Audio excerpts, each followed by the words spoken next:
Student, तो हमारे जो केमिस्ट्री का अभी जो पढ़ रहे हैं, इससे पहले पार्ट 1 का वीडियो आ चुका है और आज हम पढ़ रहे हैं केमिस्ट्री का अम्ल के शक्ति के अनुसार प्रकार। ठीक है, अम्ल के शक्ति के अनुसार प्रकार देखेंगे।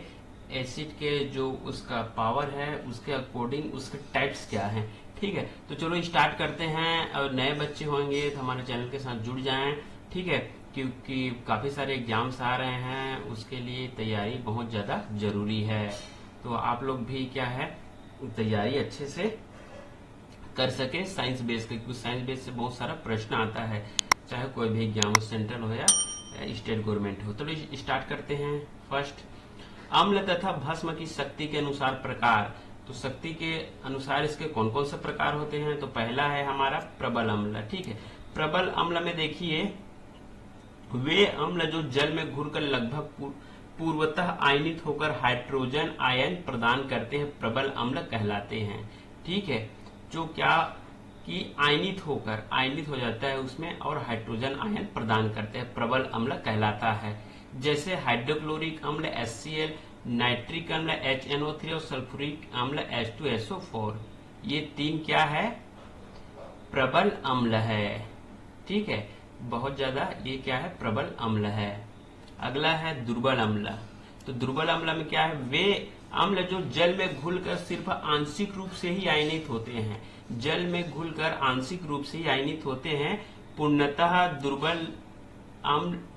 पूर्णतः नहीं दुर्बल अम्ल कहलाते हैं। ठीक है, ये दुर्बल अम्ल कहलाते हैं। जैसे कार्बनिक अम्ल H2CO3, एस्टिक अम्ल CH3COOH, बोरिक अम्ल H3BO3। ठीक है, तो ये क्या है, दुर्बल अम्ल है। दुर्बल अम्ल कौन कौन से बताया मैंने, कार्बोनिक अम्ल H2CO3, एस्टिक अम्ल CH3COOH और बोरिक अम्ल H3BO3। ये आपके दुर्बल अम्ल है। अगला है प्रबल भस्म। देखते हैं प्रबल भस्म में, वे भस्म जो जलीय विलयन में लगभग पूर्णतः आयनित होकर मात्रा में हाइड्रोक्साइड आयन प्रदान करते हैं, प्रबल भस्म या प्रबल क्षार कहलाते हैं। जैसे कि सोडियम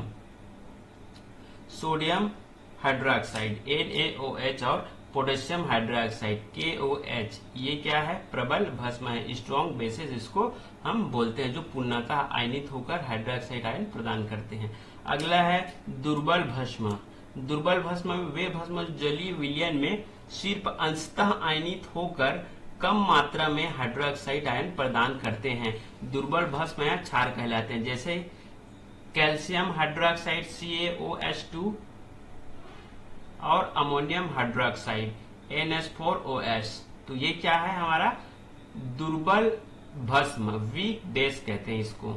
तो याद रखिएगा, आपको वीक बेस अगर दो इसका एग्जाम्पल पूछे तो CaOH2 और NH4OH अमोनियम हाइड्रोक्साइड और कैल्शियम हाइड्रोक्साइड आपको बताना है। अगला है सांद्र अम्ल। जब किसी विलयन में अम्ल की मात्रा अधिक रहती है तो उसे सांद्र कहते हैं। ठीक है, यह कॉन्सेंट्रेटेड एसिड जो है, जब किसी विलयन में अम्ल की मात्रा अधिक रहती है तो उसे सांद्र अम्ल कहते हैं। और डिल्यूट तनु अम्ल, अब ये क्या है, तो किसी विलयन में अम्ल की मात्रा अपेक्षाकृत कम रहती है, उसे तनु अम्ल कहते हैं। ओके, आपको पता चल गया सांद्र अम्ल और तनु अम्ल में, जब किसी विलयन में अम्ल की मात्रा अधिक रहती है उसे सांद्र अम्ल कहते हैं, कॉन्सेंट्रेटेड एसिड। और तनु अम्ल डिल्यूट एसिड, किसी विलयन में अम्ल की मात्रा अपेक्षाकृत कम रहता है तो उसे तनु अम्ल कहते हैं। नोट पे देखिए, सांद्र अम्ल को तनु अम्ल में परिवर्तित करने के लिए अम्ल की थोड़ी सी मात्रा को जल में मिला दिया जाता है। ओके, सांद्र अम्ल को तनु अम्ल में परिवर्तित करने के लिए अम्ल की थोड़ी मात्रा को जल में मिला दिया जाता है। तो क्या बन जाता है आपका,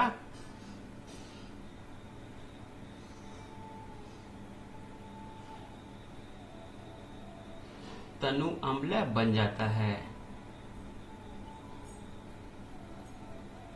ओके, अब हाइड्रोजन आयन का सांद्रण देखेंगे, पोटेंशियल ऑफ हाइड्रोजन, पीएच। के जब भी आपको अगर फुल फॉर्म पूछा जाएगा तो आप बोलेंगे पोटेंशियल ऑफ हाइड्रोजन। ओके, ये H प्लस आयन का सांद्रण। अब देखते हैं आगे क्या है इसमें।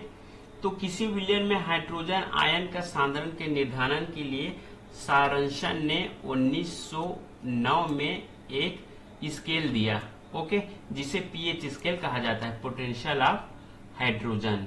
ओके, पीएच किसी विलयन के पीएच उसमें उपस्थित किसी विलयन के पीएच उनमें उपस्थित हाइड्रोजन आयनों की सांद्रता के लघुगणक का ऋणात्मक मान है। ओके, देखिए यहाँ पे pH equal log H plus, शुद्ध जल में एच प्लस इक्वल क्या होगा 1 इंटू 10⁻⁻7 होता है। अतः जल का जो पीएच इक्वल माइनस लॉग 10 का पावर इन ब्रैकेट -7, ओके। उसके बाद जबकि लॉग ए का power n equal n log A in bracket, यहाँ पे आप देख सकते हैं फॉर्मूलाज हैं। उसके बाद है equal minus in bracket -7 log 10। अब क्या होगा कि इक्वल 7 इंटू 1, ओके, इक्वल क्या आएगा हमारा 7 आएगा।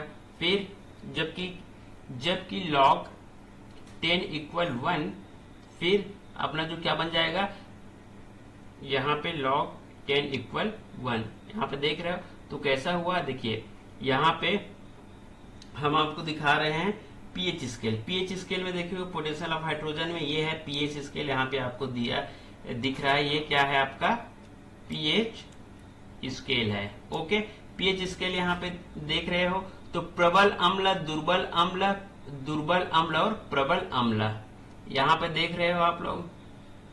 तो इसमें अम्लीयता बढ़ती है और यहाँ पे क्षारीयता बढ़ती है। ओके, यहाँ पे आप देख सकते हो 1 से लेकर पीएच स्केल में 1 से लेकर 14 तक इसका मेजरमेंट रहता है, इसी में से आपको देखना है। अब आप सोच रहे होंगे 1 से लेकर 6 और 8 से लेकर 40, ठीक है, 1 से लेकर 6 और 8 से लेकर 40 तक है। लेकिन यहाँ पे आप देख रहे हो 7, जो 7 है उसमें क्या है, यहाँ पे दोनों के बीच में गैपिंग दिया हुआ है और एक कॉलम बना हुआ है। तो 7 के बीच में क्यों कॉलम बना हुआ है, तो आप समझ सकते हैं कि 7 जो होते हैं न्यूट्रल होते हैं, यानी कि जल ना तो एसिड होता है ना तो बेस होता है। तो क्या है 7 एक प्रकार का न्यूट्रल है। और आप देख रहे हैं पीएच स्केल में 1 से लेकर 6 तक क्या रहता है, 1 से लेकर 3 तक प्रबल अम्ल, ठीक है, 1 से 3 तक प्रबल अम्ल और 4 से लेकर 6 तक आपका दुर्बल अम्ल रहता है। ओके, 1 से 3 स्ट्रॉन्ग एसिड और 4 से 6 आपका वीक एसिड रहता है। और जो 7 रहता है वो न्यूट्रल रहता है। न्यूट्रल का मतलब होता है उदासीन, जो कि जल में रहता है, ना तो वो एसिड रहता है ना ही बेस। अगला 8 से लेकर 10 तक आपका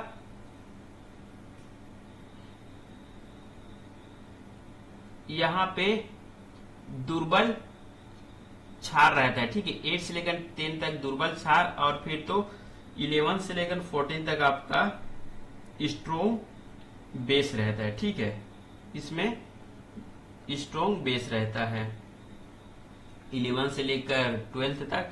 अब आप देख सकते हैं 7 जो है न्यूट्रल मैंने बताया था, जिस प्रकार से इसमें अम्लीयता बढ़ती है, इसमें क्षारीयता बढ़ती है। दोनों के बीच में 2 कॉलम्स दिए गए हैं, बीच में कॉलम है, उसके बाद रो दिया है बड़ा बड़ा।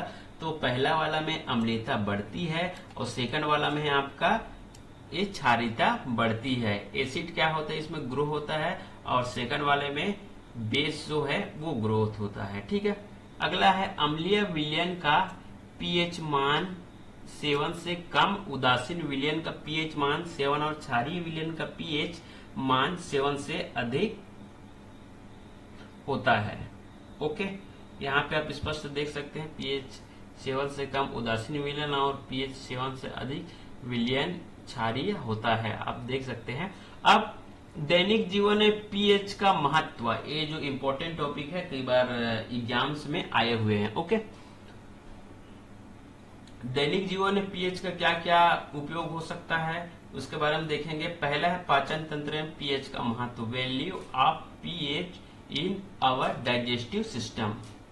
तो जहाँ हमारे पेट में हाइड्रोक्लोरिक अम्ल बनते रहता है, जो हमारे भोजन को पचाने में सहायक होता है। इसका पीएच मान 1.0 के लगभग कायम रहता है। इससे पेट में अम्ल की मात्रा एक निश्चित सीमा से ऊपर हो जाती है, तब पेट में गैस और जलन होने लगती है। अतः बढ़े हुए अम्ल के प्रमाण को नष्ट करने के लिए हल्के भस्म का इस्तेमाल करना पड़ता है, जिसे एंटाएसिड कहते हैं। ठीक है, क्या कहते हैं? एंटाएसिड कहते हैं। ओके, एंटी एसिड कहते हैं इसको। ओके, जिसे एंटी एसिड कहते हैं।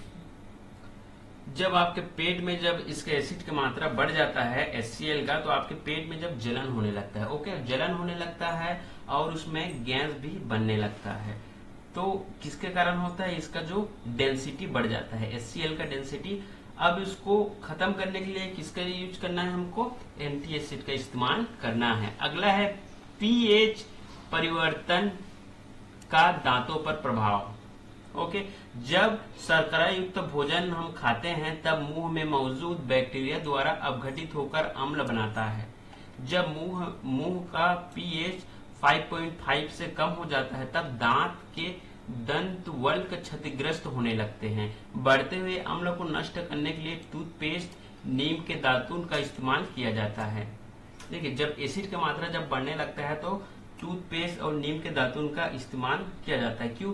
नीम का टेस्ट कैसा रहता है? नीम का टेस्ट रहता है कड़वा, जबकि एसिड कैसा रहता है? एसिड रहता है खट्टा, जिसको सौर बोलते हैं। और नीम का जो टेस्ट रहता है वो रहता है कड़वा, जिसको बोलते हैं हम बीटर। टूथपेस्ट का कैसा रहता है? कसेला रहता है टूथपेस्ट, हल्का से, उसमें ना तो एसिडिक रहता है और ना तो वो सॉल्टी नहीं कह सकते, क्योंकि टूथपेस्ट तक भी अलग अलग प्रकार रहते हैं। तो इसमें टूथपेस्ट भले ही एग्जाम्पल में रखे हैं, लेकिन उतना श्योर नहीं कह सकते, क्योंकि जबकि नीम का टेस्ट एक ही रहता है, बीटर ही रहता है। ओके, अब तीसरा इसका उपयोग है थकान के समय शरीर के मांसपेशियों में अम्ल की उत्पत्ति। शरीर परिश्रम करने में लैक्टिक अम्ल बनाता है। शरीर क्या करता है? परिश्रम करने में लैक्टिक अम्ल बनाता है, जो हमारे शरीर की मांसपेशियों में दर्द और कड़ापन ला देता है। ओके, दर्द ला देता है और कड़ापन ला देता है। इस अवस्था में मांसपेशियों में ऑक्सीजन की आपूर्ति कम हो जाती है, जिससे ऊर्जा का उत्सर्जन कठिन हो जाता है। मांसपेशियों में अम्ल के प्रभाव को कम करने के लिए हल्का क्षारीय पदार्थ या ऑइंटमेंट लगाना पड़ता है। ओके, जब थकान रहता है तब शरीर में क्या उत्पन्न होता है? लैक्टिक अम्ल बनने लगता है। ठीक है, बॉडी में, मांसपेशियों में, और दर्द और कड़ापन ला देता है। दर्द कैसे ला देता है? क्योंकि उसमें मांसपेशियों में लैक्टिक एसिड बनने लगता है और कड़ापन ला देता है, जिससे हमको क्या है? आलस्य महसूस होता है, बॉडी में पेन करने लगता है। अगला है अम्ल के प्रयोगों से बर्तन के धब्बों को दूर करना। कॉपर के बर्तन पर भास्मिक कॉपर ऑक्साइड की परत जम जाने के कारण उनकी चमकदार बदरंग हो जाती है। ठीक है, उनकी चमक बदरंग हो जाती है। चूंकि नींबू के रस में सिट्रिक अम्ल रहता है, अतः बर्तन की सतह को नींबू के एक टुकड़े से रगड़कर साफ कर देने से बर्तन की चमक वापस लौट जाती है। नींबू में उपस्थित सिट्रिक अम्ल भस्म की कॉपर ऑक्साइड से अभिक्रिया करके कॉपर सिट्रेट बनाता है, जो जल के साथ बाहर निकल जाता है। ओके, जल के साथ बाहर निकल जाता है। तो आपको बर्तन में धब्बा को दूर करने के लिए इसका उपयोग करना है। अगला है मिट्टी का पीएच मान। ठीक है, सोइल का पीएच मान क्या है? मिट्टी का पीएच मान के आसपास रहने पर ही अधिकांश पौधों में वृद्धि संतोषजनक ढंग से होती है। मिट्टी के अत्यधिक अम्लीय और क्षारीय होने पर पौधों की वृद्धि बाधित हो जाती है। आप देखे होंगे आपके घर के आसपास पौधे रहते हैं, अगर वहां की मिट्टी में, सोइल में अगर एसिड की मात्रा ज्यादा है या फिर बेस की मात्रा ज्यादा है, तो उसकी वृद्धि जो होता है, ग्रोथ, प्लांट ग्रोथ, वो बाधित हो जाता है। मिट्टी के अत्यधिक अम्लीय होने पर उसमें काली भूना, भखरा चूना का या कैल्शियम कार्बोनेट डालकर उसका पीएच नियंत्रित किया जाता है। ओके, जब मिट्टी में एसिड की मात्रा बढ़ जाती है तो उसमें काली चूना, भखरा चूना या कैल्शियम कार्बोनेट डालकर उसका पीएच को नियंत्रित किया जाता है। अगला है पीएच और जलीय जीव, जल का पीएच एक निश्चित सीमा 6 से 7 के अंदर रहने पर ही उसमें वास करने वाली मछलियां तथा अन्य जीव सुरक्षित रहते हैं। अम्ल वर्षा अन्य कारणों से जब नदी तालाबों का पीएच बहुत कम हो जाता है तो जलीय जीवों का अस्तित्व संकट में पड़ जाता है। ओके, जब कोई भी नदी या तालाब है उसका पीएच अगर एकदम ज्यादा लो टेम्परेचर में चला जाए तो जलीय जीवन का अस्तित्व संकट में पड़ जाता है, क्योंकि एसिड ये जो अम्लीय है वो भी बहुत ज्यादा जरूरी है जलीय जीव के लिए। ठीक है, वाटर जितना भी ये है उसके लिए, ओके, इको सिस्टम है उसके लिए प्रकृति द्वारा उदासीनीकरण की व्यवस्था। अब देखते हैं, नेटल एक झाड़ी में उगने वाला पौधा होता है। इसके पत्तों से डसने वाले रोए होते हैं या खुजली रोए होते हैं जिनके द्वारा मेथनोइक अम्ल फॉर्मिक अम्ल का स्रोत होता है। ठीक है, स्त्राव होता है।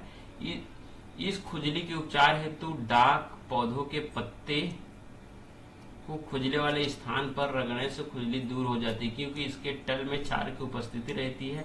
डाक के पौधे नेटल के पौधे के नजदीक ही उगते हैं। देखिए, डाक के पौधे रहते हैं और नेटल के पौधे के नजदीक उगते हैं, जैसे कि ये साइड में अब 1-2 मीटर के साइड में डाक पौधा उगता है, उसके साइड में आपके नेटल पौधा उगता है। जो खुजली वाले स्थान पर डाक के पौधे पत्ती को लगाया जाता है तो वो खुजली दूर हो जाती है। ओके, ये जो है नेचुरल इसका ट्रीटमेंट है। ओके।